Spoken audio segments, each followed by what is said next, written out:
হয় আপোনালোকে চাওক ৰয় বিনালে বুলি কোনোবাই এটা ইউটিউব চেনেল খুলিছে। এইটো চাওক ইউটিউব চেনেল খুলিছে আৰু 938টা তাৰ মানে কি ছাবস্ক্ৰাইবাৰো হ'ল। আৰু চাওক 9.5K ভিউজ হৈছে 5 ঘণ্টাত। গোটেই চিনেমাখন আছে আপোনাৰ চাওক।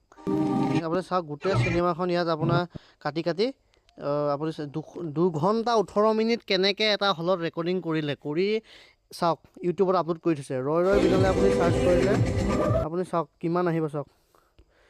ৰয় বিনালে ইউটিউবত ৰয় বিনালে ফুল মুভি এখন নাজানো চাওক এনেকৈ ইউটিউবত কেনেকৈ আপলোড কৰিবলৈ পালে। আপুনি চাওক এই 2 ঘণ্টা 18 মিনিটকৈ কেনেকৈ ইউটিউবত আপলোড হ'ল ৰয় বিনালে। ইমান অভদ্ৰ মানুহ থাকেনে পৃথিৱীত? ইমান অভদ্ৰ, ইমান বেছি মানা কৰা স্বত্তেও কেনেকৈ ৰেকৰ্ডিং কৰিলে।